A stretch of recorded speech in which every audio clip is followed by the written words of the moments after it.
அல்லாஹ் நிரந்தரமாக இருக்க சொல்லுகிறான். பெருமானார் ஸல்லல்லாஹு அலைஹி வஸல்லத்திற்கு கொஞ்சம் ஒரு 50-55 வயது வருகிற போது நரைமுடிகள் அதிகமாக தென்பட்டதல்லவா? பெருமானார் ஸல்லல்லாஹு அலைஹி வஸல்லமினுடைய நரைமுடிகளை குறித்த ஹதீஸ்களில் 2 காது ஓரங்களில் உள்ள ரோமமும் கீழ் உதட்டுக்கு கீழ் தாடிக்கு மேல் அந்த இடைப்பட்ட இடமும் அதிகமாக வெள்ளை முடிகள் வர துவங்கியது. பிறகு ஆங்காங்கே தாடியிலும் தலைமுடியிலும் வெள்ளை முடிகள் இருந்தது.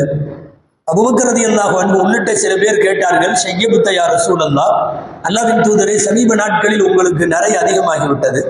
பெருமானார் ஸல்லல்லாஹு அலைஹி வஸல்லம் பதில் சொல்லுவார்கள், ஷையபனி ஹூதுன் வ அஹவத்துஹா, திருக்குர்ஆனிலே இருக்கிற ஹூத் என்கிற சூறாவும் அது போன்ற சூறாக்களும் என்னை நரைக்க செய்து விட்டது என்பார்கள். அந்த சூறாவிலே வருகிற அப்படி என்ன வாசகம் அவர்களை நரைக்க செய்தது? ஃபஸ்தகிம் கமா உமிர்த, நாயகமே, உங்களுக்கு உத்தரவிடப்பட்டவற்றில் நீங்கள் நிரந்தரமாக நேமமாக நிலைத்திருங்கள் என்கிற வாசகம் வந்தது. ஒரு விஷயத்தில் திடீரென ஒரு மாதம் தொழுவதல்ல, அதிலே காலம் தொடர்ந்து நீடித்திருக்க வேண்டும் என்பது முக்கியம். அந்த நிலைத்திருத்தல் என்கிற தன்மை ரொம்பவும் கனபரிணாமம் உள்ளது. பெருமானார் ஸல்லல்லாஹு அலைஹி வஸல்லம் மார்க்கத்தின் அனைத்து விஷயங்களிலேயும் நான் நிலைத்திருக்க வேண்டும் என்கிற அல்லாஹ்வின் உத்தரவு என்னை நரைக்க செய்தது என்றார்கள்.